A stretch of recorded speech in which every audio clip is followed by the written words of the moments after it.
होना चाहिए, वो कैसा इंसान जो हर समय फूल बना हुआ रहे, जरूरत पड़ने पर इंसान को पत्थर और वज्र भी बन जाना चाहिए। और अगर हम वज्र नहीं बन पाते हैं, पत्थर नहीं बन पाते हैं, तो याद रखो हम जीवन में कुछ नहीं कर सकते। जीवन में फूल बनकर हम खुशबू दे सकते हैं, पर उस खुशबू को प्राप्त करने के लिए पहले हमें पत्थर होना जरूरी है, मजबूत होना जरूरी है। बिना मजबूत हुए, बिना मनोबल को मजबूत किए, बिना संकल्प शक्ति, इच्छा शक्ति, यही सब चीजें तो आत्मविश्वास कहलाती हैं। और जब तक हम अपने आत्मविश्वासों को मजबूत नहीं करेंगे, बात बात में चिंतित हो जाएंगे, बात बात में टेंशन कर बैठेंगे, बात बात में गुस्सा कर बैठेंगे। हैं? क्यों? क्योंकि हमारे संकल्प कमजोर है। करते डरते कुछ नहीं, मोटी मोटी बातें कर लो। इसलिए कहा जाता है बोलो कम सोचो ज्यादा, बोलो कम सोचो ज्यादा। जीवन में कोई संकल्प मत लो, पर ले लो तो मर के भी उसको निभाओ। कोई जरूरत नहीं है संकल्प लेने की, पर अगर लेते हैं तो याद रखो वो हमारे जीवन की प्रेरणा है। उसी से ही श्रम, परिश्रम और पुरुषार्थ का जन्म होता है। अगर हम अपने जीवन में किसी भी तरह का पुरुषार्थ नहीं कर पाए तो उसकी वजह यह है कि अपन लोग अपने संकल्पों को मजबूत नहीं कर पाए। ठीक है, अचानक एक घटना घटी और अपने मन में आगे नहीं, आज के बाद मैं ऐसा करूंगा या ऐसा करूंगी, बस 2 दिन 3 दिन तो हो सकता है याद रह जाए। पहली बात वो याद ही नहीं रहेंगे आधे घंटा बाद ही। फिर भी दुनिया में शमशानिया बैराग अनगिनत लोगों को होता है, बस शमशानिया बैराग ही होता है। अगर सबको सच्चा बैराग हो जाए तो ये पूरी दुनिया संसारियों की नहीं, सन्यासियों की दुनिया बन जाए। जो लोग महात्मा बनते हैं ना, संत बनते हैं ना, तो संत बनते समय उनके संकल्प अलग होते हैं, और 2 साल बाद समाज की जब मुफ्त की रोटी खाते हैं तो उनके संकल्प भी वैसे ही हो जाते हैं जैसे वो आम इंसानों के हुआ करते हैं। इसलिए मुफ्त की रोटी मत खाओ समाज की रोटी बड़ी भारी पड़ती है, वापस लौटा दो। इस समाज की अगर मुफ्त की रोटी खाते हो तो मेरी समझ से किसी भी संत को मुफ्त की रोटी तभी खानी चाहिए जब वो उससे 20 गुना काम करके अपनी तरफ से लौटा दे। अन्यथा ये एक ऐसा ऋण चढ़ जाता है अपने पर कि जिसको अपन जन्म जन्म तक भी नहीं उतार सकते। ये मेरा अपना दृष्टिकोण कह रहा हूं, मैं ये नहीं कहता कि पूरी दुनिया का ऐसा दृष्टिकोण हो, पर मैं ये मानता हूं कि किसी के भी घर जाकर के अगर हम खाना खा के आते हैं तो मैं कहूंगा खाना खाने मत जाओ, पर अगर खाना खाने जाते हो तो याद रखो किसी के भी 2 रोटियां तभी खाओ जब तुम उससे 20 गुना ज्यादा किसी न किसी रूप में उसको लौटा सको। 20 गुना ज्यादा किसी न किसी रूप में, ताकि किसी भी स्थिति में आप पर उसके अन्न का ऋण न चढ़े। लोग तो कहते हैं नमक का ऋण चढ़ जाता है। भाई किसका ऋण? नमक का ऋण चढ़ जाता है तो अपन तो रोटियां खा जाते हैं, माल खा जाते हैं। पहले जमाने में संत लोग जंगलों में रहते थे, कंदमूल फल फूल खाते थे, मुझे बहुत अच्छा लगता है। जंगलों में रहे, पेड़ पौधों से फल फूल खा लिया, अपने मस्त रह गए। अब आजकल तो सारे अपन महाराज लोग शहरों में के तो वासी हो गए और लोग रोजाना इतने बुलाने वाले हो गए, और जिसके घर भी जाओ कुछ न कुछ 2-5 आइटम एक्स्ट्रा बनाता ही है। तो देखकर ऐसा लगता है जब भी कोई आदमी माल बना करके, कम से कम मुझे ऐसा लगता है कि जब कोई सेवा भक्ति करना चाहता है तो मेरे मन में रह कर हमेशा एक ही प्रेरणा जगती है कि अगला तो दे दे के तिर रहा है, ले ले के तू कहां डूब रहा है? अगला तो दे दे के तिर रहा है और ले ले के तू कहां डूब रहा है। वो तो पता नहीं किसके नाम से तुम्हें खिला रहा होगा, कितनी श्रद्धा और भक्ति बस तुम्हें खिला रहा होगा, पर ले ले के तू कहां डूब रहा है। नमक का कर्ज भी कर्ज होता है। वो 2.5 दिन का झोंपड़ा मशहूर है ना, 2.5 दिन का झोंपड़ा है, वो क्यों बनाया गया? बोले वहां पर केवल, तो हुमायूं की कहानी होगी, लगभग इसी तरह का नाम रहा होगा। तो हुमायूं केवल 2.5 दिन रात वहां पर रहा होगा, किसी बुढ़िया की झोंपड़ी में शरण पाकर के, कि फिर उसकी सेना आ गई और राजा को ढूंढा के निकाल लिया और सुरक्षित निकाल के ले गए। पर लोग कहते हैं हुमायूं बड़ा बर्बर था, हुमायूं बड़ा आतंककारी था। लेकिन सोचो कि चाहे कोई व्यक्ति बर्बर भी क्यों ना हो, वो व्यक्ति भी नमक का ऋण अपने पर मानता है कि मैंने यहां 2.5 दिन तक बसेरा किया था, मुझे वापस लौटाना चाहिए। और कहते हैं तब वो झोंपड़ी वहां से हट जाती है और वहां पर आलिशान भवन, या राजमहल या जो कुछ भी उसको नाम दो, वो खड़ा कर दिया जाता है और उसका नाम रखा जाता है 2.5 दिन का झोंपड़ा, अर्थात जहां पर राजा ने शरण ली थी। तो नमक का ऋण ऋण होता है, रोटी का ऋण क्या ऋण नहीं होता? तो मैं तो ये मानता हूं हमें अपने संकल्पों को, अपनी संकल्प शक्ति को, अपने मनोबल को, अपनी इच्छाओं को इतना सुदृढ़ और मजबूत कर लेना चाहिए कि हम अपने जीवन का परिणाम प्राप्त कर सकें। मौत की परवाह मत करो अपनी जिंदगी में। जिंदगी में इस बात को कभी मत सोचो कि मौत आएगी, मौत आएगी, आएगी, एक न एक दिन मरना ही है। मौत की परवाह नहीं है। अपन लोग भले ही मृत्युदेव के समक्ष उपस्थित होकर के कठोपनिषद के जरिए अपन लोग रोज मृत्युदेव के समक्ष संवाद स्थापित कर रहे हैं और रोज मृत्युदेव मृत्युदेव मृत्युदेव नाम ले रहा हूं, पर मृत्यु से घबराने की कोई जरूरत नहीं। जब इच्छा हो तब ले जाना, पर जब तक जिएंगे अंतिम सांस तक अपने जीवन को सार्थक परिणाम देते रहेंगे।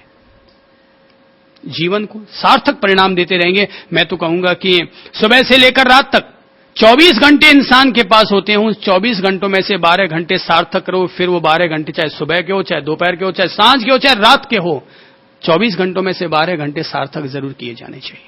12 घंटे मस्तियां मार लो, 24 घंटों में से 12 घंटे मस्तियां मार लो, पर 12 घंटे सार्थक करो और जीवन में परिणाम लाओ कि मैंने आज क्या किया और क्या नहीं किया। खोया पाया का मूल्यांकन करते रहना चाहिए। आदमी को अपनी आत्म आलोचना करते रहना चाहिए, मीटिंग करते रहना चाहिए कि हां मैंने ये किया और ये नहीं किया। तो ये जो हमारे मन के 5 व्यवहार होते हैं, 5 ये जो क्रियाएं होती है, 5 ये जो व्यापार होते हैं, अगर ये अच्छी दिशा की तरफ चले तो ये जीवन को उत्थान देते हैं, और अगर ये गलत दिशाएं थाम ले तो इंसान को पागल खाने पहुंचा दिया करते हैं। मनुष्य के यही मन के व्यापार, मन के व्यवहार अगर सही दिशा में चले तो यही इंसान को महावीर और बुद्ध, गांधी और गोरबाचोव बना दिया करते हैं। और अगर ये गलत दिशा थाम ले तो इन्हीं से ही शैतानों का जन्म होता है और इन्हीं से ही इंसान गिरावट में जाता है, गिरता चला जाता है। कोई एक व्यक्ति अहिंसावादी है, कोई एक व्यक्ति आतंकवादी है। क्या फर्क है? अहिंसावादी व्यक्ति वह है जिसने अपने मन को समझा है, समझाया है, सुधारा है। आतंकवादी वो है जो आधा पागल हो गया है, जो अपने मन को सही दिशा नहीं दे पाया, अपने विचार, अपनी भावनाओं को सही दिशा नहीं दे पाया, इसलिए उसने हिंसा का रास्ता अपना लिया और परिणाम ये निकल रहा है। एक व्यक्ति एक चींटी और मकोड़ी को भी बचाना अपना धर्म समझता है और दूसरा व्यक्ति किसी दूसरे इंसान का कत्ल करना अपना धर्म समझ रहा है। मैं तो कहूंगा मत मजहब को एक किनारे रखो, केवल इंसान अपने मन को सुधारे। मन ही इंसान का सबसे बड़ा मजहब होता है। मन ही इंसान का सबसे बड़ा मजहब होता है अगर इंसान अपने मन को सुधार ले तो। मन के अपने अपने पागलपन है, मेहनत तो करनी पड़ेगी। जैसा कि आपने अभी अभी कहा था कि ये मन जिसको हम पुनः पुनः ठीक करना चाहते हैं फिर भी ये गलत रास्तों पर क्यों चला जाता है, तो भाई मैं ये कह देना चाहता हूं कि दूध को अगर मावा बनाना है, रबड़ी बनानी है, तो क्या करेंगे? हैं? उसको पकाएंगे। कितनी देर तक पकाएंगे? जब तक वो गाढ़ा नहीं हो जाता। पर जरा एक बात बताइए कि दूध प्योर हो तो 1 घंटे में मावा बन जाएगा, पर दूध में पानी हो तो तब तक हमें उस मावे को पकाने के लिए दूध को रढ़ाते रहना पड़ेगा जब तक वो पानी न जल जाए। तो अपन लोगों का मन उस दूध मिले या पानी मिले दूध की तरह है। अपना मन कैसा है? पानी मिले दूध की तरह है। भाई जितने अपन लोगों में गलत संस्कार हैं, बुरे संस्कार हैं, भीतर में भरे हुए राग द्वेष और पाप हैं, तो अपन लोगों को अपने मन को ठीक करने में उतना ही वक्त लगेगा। तो सीधी सारी बात है ना। भाई प्योर माल होगा तो कम वक्त लगेगा, और माल में मिलावट है तो फिर ज्यादा टाइम लगेगा। और अपन लोगों के भीतर मिलावट है अगर, तो भाई वक्त तो लगेगा, पर मावा तो बन ही जाएगा ना। वक्त लगेगा पर मावा तो बन ही जाएगा। माना कि पानी है, माना कि मिलावट है, पर रसरी आवत जात तैन सिल पर पड़त, निशान करत करत अभ्यास के जड़मति होत सुजान। अपने आप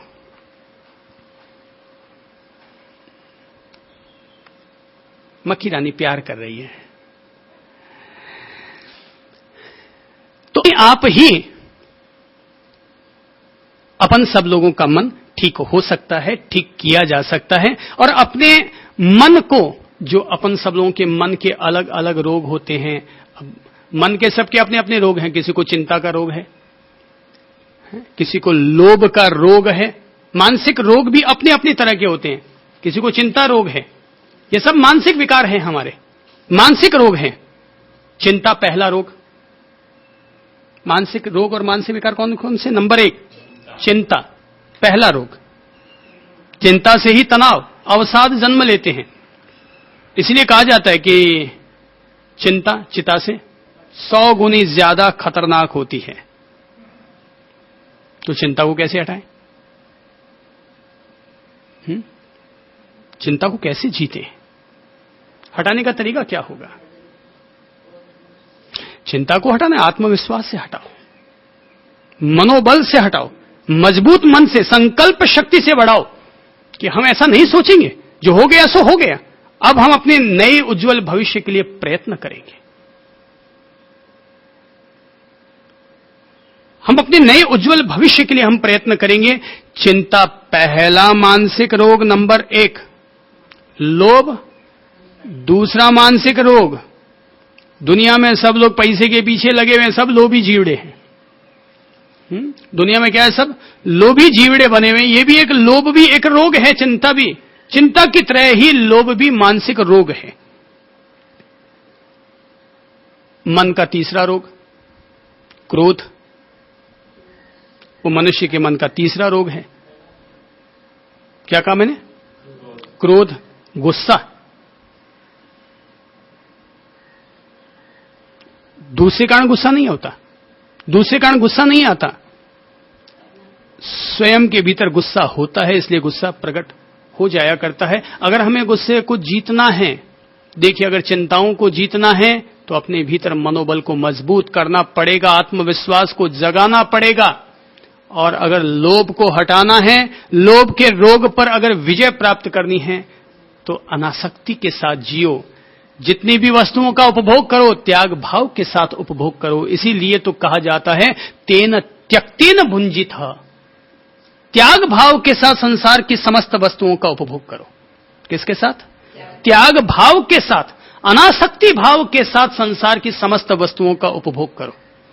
मकान है, उपभोग करो, आराम से रहो ना मकान में, लेकिन आसक्त होकर के नहीं। मकान के प्रति राग द्वेष का भाव रख करके नहीं। कपड़े पहनो, आराम से पहनो, रोटी खाओ, माल खाओ, कहां किसने मना किया है, पर अनासक्त